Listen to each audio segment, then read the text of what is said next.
A good person dyes events with his own color and turns whatever happens to his own benefit. Seneca. Lesson 1. Acceptance of rejection. Rejection stings. There's no denying that. Whether it's a romantic prospect, a job opportunity, or a creative endeavor, having our hopes denied triggers inner turmoil. Our egos get bruised, our confidence shaken, and our minds spin stories of self-doubt and unworthiness. Yet within this painful experience lies a profound opportunity for growth, if we choose to embrace the philosophy of accepting what we cannot control. This ancient Stoic principle liberates us from the prisons of our own making, freeing us to flow with life's twists and turns. Think of a trapeze artist dancing amid the heights, surrendering to gravity's pull with perfect poise. Rejection is akin to that seamless transition when letting go of one swing before catching the next. By resisting, we create unnecessary conflict within ourselves and with reality itself. Acceptance does not mean resigned complacency or diminishing our aspirations. On the contrary, it empowers us to alchemize rejection's sting into growth opportunities. Every no redirects us toward unexplored paths that may unveil undiscovered strengths, talents, and passions lying dormant. When we loosen our white-knuckled grip on expectations and desired outcomes, we begin to see rejection not as a finite failure, but as transient feedback, helping us recalibrate our course. Each rejection becomes another step in our personal evolution. As counterintuitive as it may seem, acceptance invites a lightness of being. The rejections that once felt like crushing blows transform into ephemeral breezes we mindfully allow to pass through us. This ability to remain anchored in our essence, even amid external turbulence, is the mark of a soul unshackled by circumstance. At the heart of acceptance lies self-compassion, extending to ourselves the empathy and understanding we so easily offer others undergoing difficulties. Beating ourselves up for being rejected only creates compound suffering. By being gentle and treating ourselves as we would a dear friend, we more swiftly metabolize rejection's lessons. There is profound wisdom in the old adage, "What's meant for me will never miss me, and what misses me was never meant for me." Embracing this perspective opens us to seeing rejection not as a closed door, but as existence's merciful redirection towards what truly aligns with our highest potential. With acceptance, we validate our desires while detaching from them, experiencing the profound paradox of wanting what we want while being completely at peace with possibly never getting it. In this surrender, a beautiful transmutation occurs. The desperate longing and anxiety around attaining fades, while our innate creativity and resilience blossom. This reclaimed inner freedom magnetizes us toward endeavors aligned with our deepest values and callings, while filtering out what may have been soul-sapping distractions.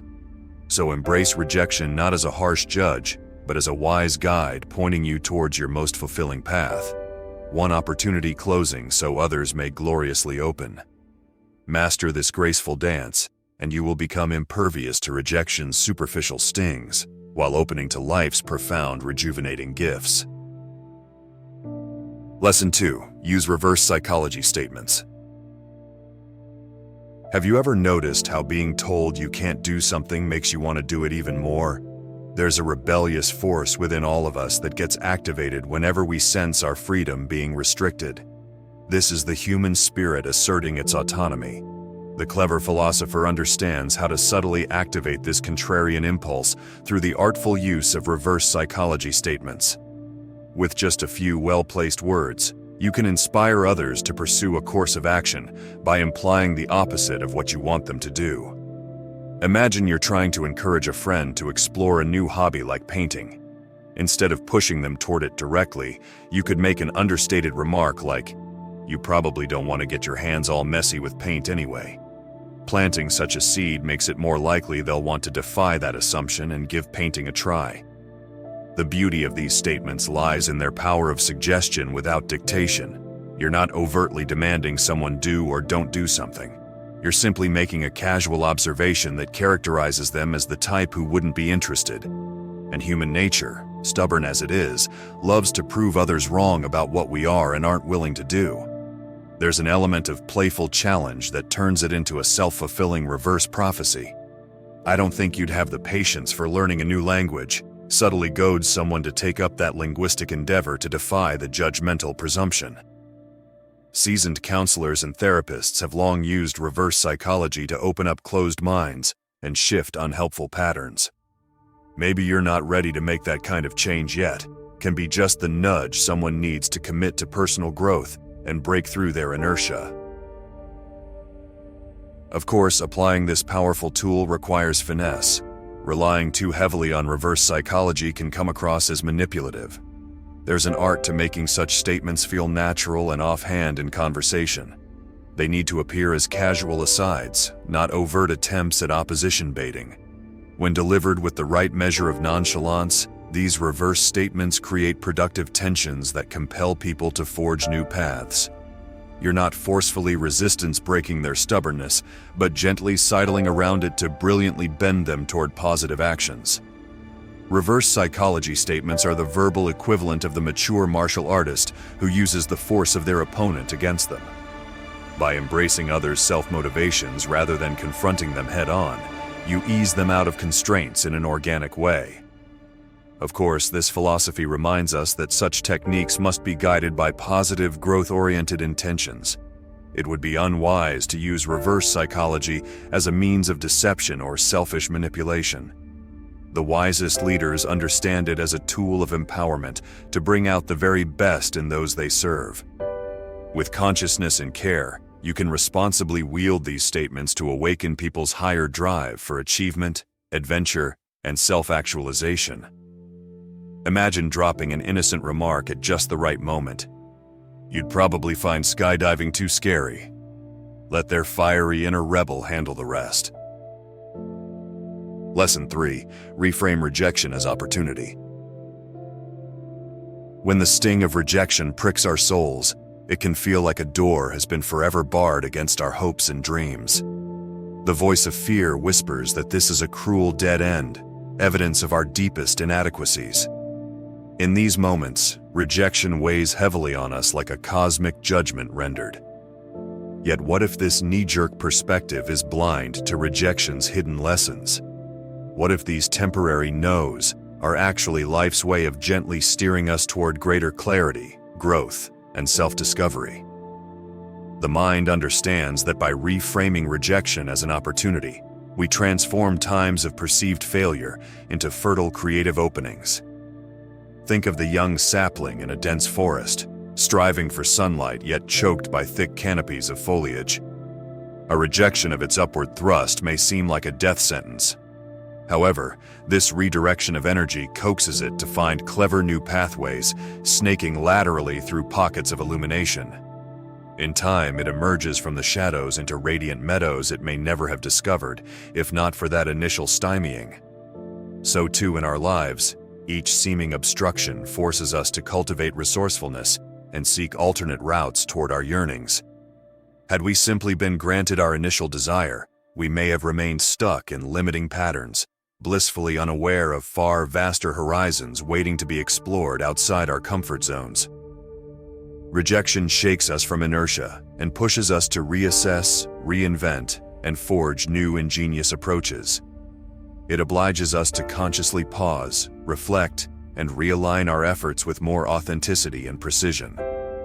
As such, each no holds the gift of increased self-knowledge, nudging us to refine our motives, methods, and that which we're truly meant to offer this world. What first looks like failure is often simply life's way of vetoing what doesn't serve our greatest callings, so that we might ultimately thrive. The composer whose musical ideas get rejected refines her artistry. The entrepreneur whose prototype gets shelved innovates better products. Rejection engages us in the iterative process of stripping away what's superfluous until only our most resonant, inspired creations remain. With this perspective, each rejection becomes a sacred moment of purification, burning away the effluent of our fears, attachments, and childish fantasies to reveal the discrete gemstones of our true desires. Out of the momentary fires of ego death arises a wiser, more resilient, and more purpose-driven iteration of our destiny's blueprints. Those addicted to perpetual approval live in a fugue state of self-delusion until life awakens them through jarring rejections. Having our desires obstructed is life's way of upgrading our consciousness to higher resolutions of authenticity. In surrendering to this process, we stop taking rejection quite so personally, recognizing it simply as reality's way of redirecting our momentum toward more expansive expressions of our talents and callings. In this light, no rejection needs to extinguish our enthusiasm or determination. Rather, the wise alchemist intelligently composts these apparent disappointments into the fertile soils from which acts of even greater creativity, resilience, and self-acceptance can germinate and bloom. So embrace rejection's nudges with an open mind and heart. Don't become embittered or cynical, but rather cultivate supreme trust that life's path for you is eternally grander than any single opportunity. Rejection is simply a qualifying step, culling all that's less than utterly perfect for you. Onward, unbowed, springs the soul toward ever more resonant manifestation. Lesson 4. Persistence with patience. In this journey of life, there will be many worthy endeavors that seem to reject our efforts time and again. The path toward our cherished ambitions is rarely a straight, unobstructed road. More often, it twists and bends, forcing us to summon two seeming opposites: an undaunted persistence married with deep spiritual patience. The impetuous soul, hungry for success, relies solely on relentless, persistent action. Like a battering ram, it hurls itself forcefully against the walls of resistance, believing sheer tenacity will ultimately break through any barrier. While admirable, this approach alone yields as many failures as victories. The myopic focus on intensity forgoes subtlety and strategic wisdom. At the other extreme lie those who patiently hang back, waiting for conditions to align perfectly before making their move. These are the dreamers who hope their diligent patience will someday cause reality to simply shift in their favor. Yet without concerted, applied effort, such patience becomes mere passivity cloaked in spiritual rationalizations. The master understands that the perfect cadence lives in the centered balance between these two poles. Here is where we find the elusive sweet spot, the harmonious dance of committed, persistent action, honed by a patience born of hard-won wisdom. Like a boxer in the ring, we must relentlessly throw punches with the wholehearted intention of creating an opening. Yet we must also remain calm amidst the chaos, patiently watching for the perfect moments to unleash our fiercest blows with the utmost precision and economy of energy. It's the judicious pacing that trumps the wild flurry of blind strikes. Patient persistence holds a clear vision of their aims while accepting life's perfect timing. They pour their entirety into each day's worthy grinds, yet remain steeped in a deeper trust that all is unfolding in eternally fruitful order beyond this immediate scene of struggle. Their intensity is balanced by allowing peacefulness. This poise grants them access to true creativity, helping them shapeshift their approach when their opponent shows unconventional might. While unwavering in their commitment to continually lean in, they understand the forest is greater than any single tree. Each seeming defeat roots them more solidly in their integrity, while upgrading their resourcefulness toward bigger picture victories.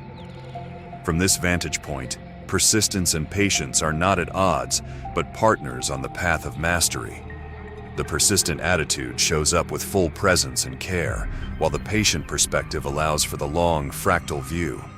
Those lacking patience become trapped by obsessive tunnel vision, exhausting themselves on fruitless pursuits long after wisdom would decree a pivot.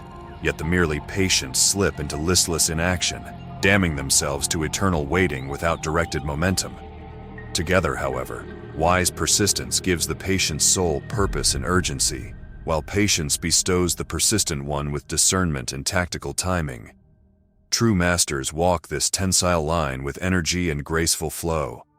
They strike when the forces perfectly converge for their most artfully effective actions, yet they never abandon their deepest missions, wearing away resistance with the gradual drips of an eternal wellspring of commitment.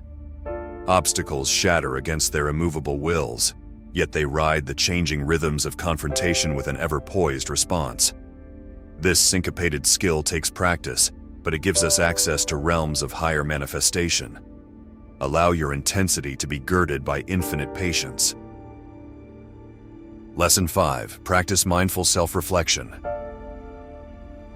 When the sting of rejection pierces our hearts, our first impulse is often to lash out at the perceived source of our pain, at the cruel injustice of the universe, or most insidiously, at our own sense of self-worth. We quickly construct stories to insulate our egos, telling tales of how we were cheated, misunderstood, or simply too brilliant for common recognition. Yet the wise soul understands that the roadblocks of rejection, while precipitating very real anguish, also bear the seeds of profound growth and self-realization, should we choose to walk the higher path of mindful self-reflection. This ancient spiritual practice transforms rejection's bitterness into a refiner's fire, purifying us of the impurities and blind spots obscuring our truest capabilities. Like peering into life's clearest mirror, mindful self-reflection creates a compassionate yet unflinching space for us to examine our motives, methods, and emotional blind spots with radical honesty. Were our intentions truly aligned with our highest integrity? Or were they laced with selfish ambition, fear, or approval-seeking from outdated identities? Did we give our sincerest effort or hold part of ourselves back through self-doubt or arrogance? This isn't about harsh self-judgment, but a courageous willingness to shine an impartial light on all the subtle areas we could keep refining and improving, academically, professionally, and interpersonally. Rejection's sting shakes loose the scales of denial or delusion, allowing us to see with piercing clarity where our gaps or ego attachments lie. From this clarified awareness arise the inspired recalibrations that return us to our paths, renewed, realigned, and definitely upgraded in mastery. It's a profound gift to face our shadows squarely, release what no longer serves our highest selves, and integrate these humbling lessons into concrete action steps for expansive personal growth. Yet this process requires patience and commitment to push through the initial tender bruising of the ego. The petulant mind seeks to bypass this initiation through resentment, rationalization, or indulging in a perpetual victim narrative. True mindful self-reflection demands we allow the winds of rejection's sting to burn away these inauthentic stories until we arrive at calm, clear self-responsibility. Here, we escape the toxic cyclones of self-pity or lashing out, instead cultivating an attitude of care-filled curiosity. We become impartial students of our shortcomings and blind spots, meeting them with the same compassion we'd extend to a dear friend or beloved child. From that nurturing space, perfectly personalized remedies emerge organically into our conscious awareness. The mindful path of self-reflection is not self-flagellation, but a clearing of our inner windshield, removing the streaks and stains distorting our perception. With each inability to see ourselves with lucid impartiality comes the opportunity for the masterful pivot, the earned wisdom bestowing increasing grace, resilience, and authentic personal power. It's an elegant alchemical process. Rejection's humiliation catalyzing profound humility, the fertile soil for real-world elevation. Those seeking freedom from life's cycles of rejection must have the courage to surrender to this soulful refinement, honoring rejection as a rite of passage, not a detour from one's highest purpose. When we wholly embrace this practice, an extraordinary awakening transpires. The realization that rejection was never a repudiation of our value, but a graduated invitation into its deepest embodiment. It was life's perfectly timed strike of a tuning fork, calling us to shed incoherence and realign with perfect resonance and integrity. A triumphant reclamation of the authentic self. Lesson 6. Practice detachment. In the relentless pursuit of our loftiest ambitions, we often treat each goal as the be-all and end-all, investing it with supreme importance and attaching our sense of worth to its attainment. Yet this entitled fixation on specific outcomes lays the foundation for suffering. When the inevitable rejections and detours arise, we are shaken to our core by each perceived failure. The enlightened mind understands that true mastery blooms not from white-knuckling attachments, but from purposefully cultivating a stance of healthy detachment. This path of non-attachment arrives at a state of profound equanimity, an unshakable inner peace regardless of outer turbulence. This isn't the cold detachment of indifference. On the contrary, those cultivating non-attachment act with greater care, clarity, and full-bodied commitment precisely because they've liberated themselves from outcome addiction. Their efforts originate from pure inspiredness rather than ego clingings or external pressures.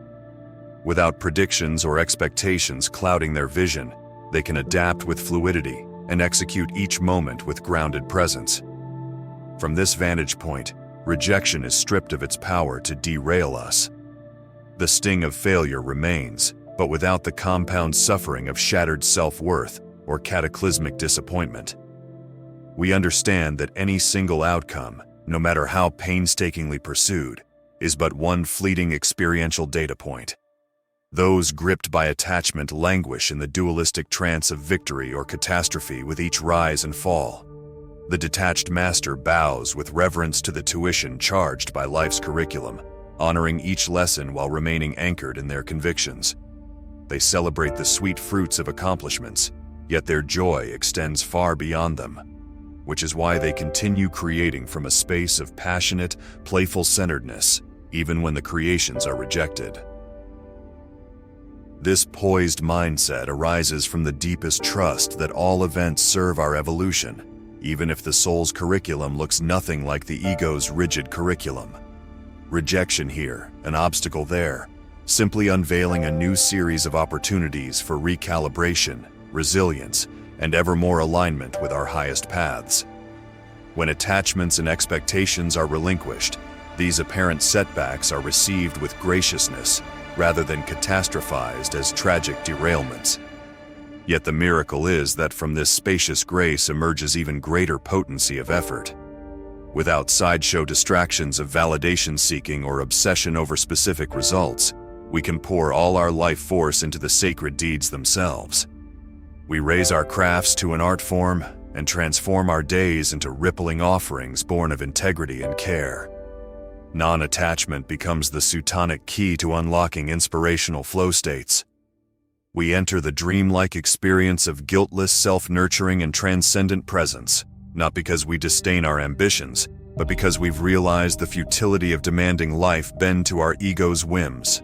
Like master surfers, we've made the ocean's organic rhythms our deepest home.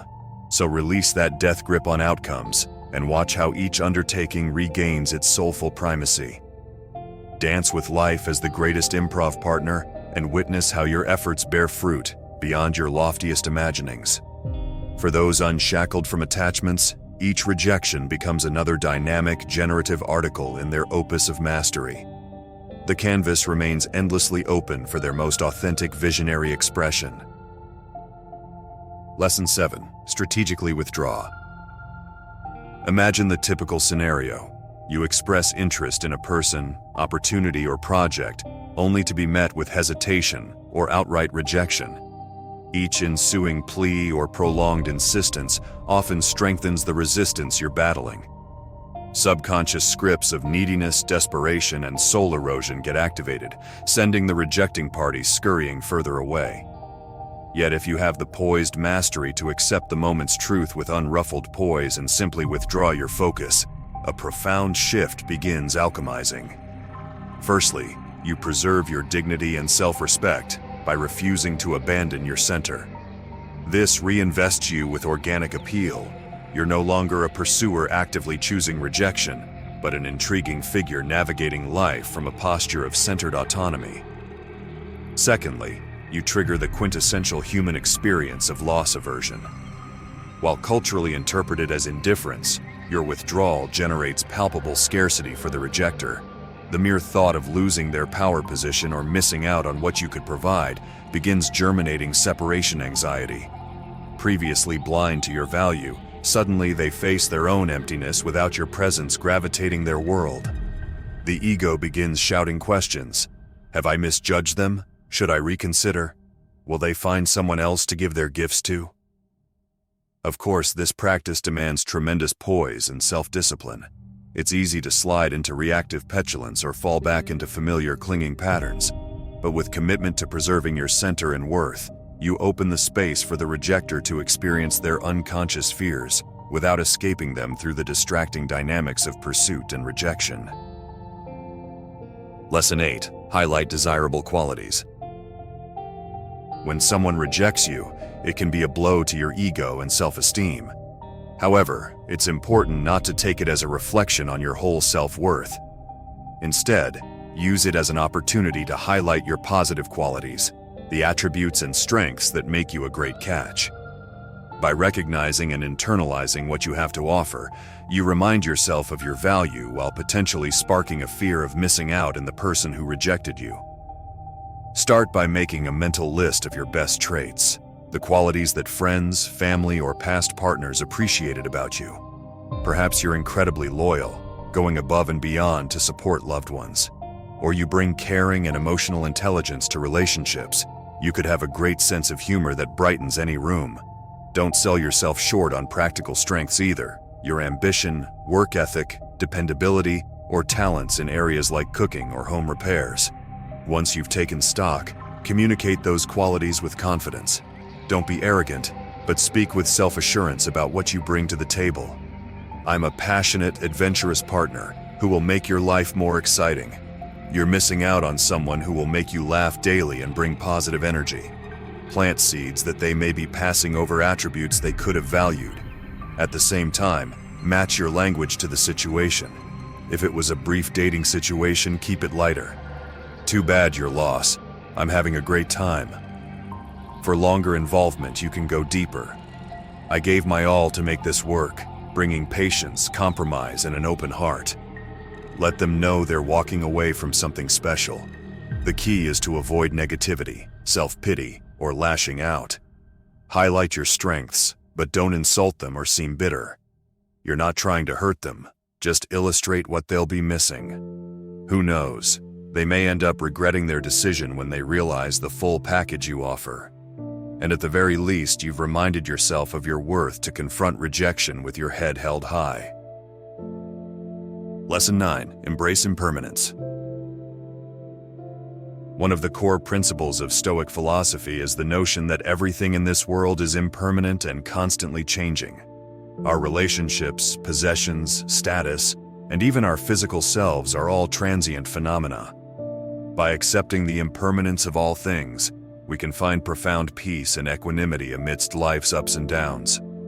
Much of our suffering stems from our attempts to cling to or control things that are ultimately impermanent and outside our control. We become attached to particular outcomes, relationships, or desired states, forgetting that they will inevitably change or pass away. This leads to anxiety about the future and grief over the past, stealing our presence in the here and now. To embrace impermanence is to free ourselves from these troubles. It means recognizing that all phenomena, including our own existence, arise, persist for a time, and then fade away again. There is a constant flux and flow in the universe, with all things being born, growing, decaying, and being reborn again in new forms.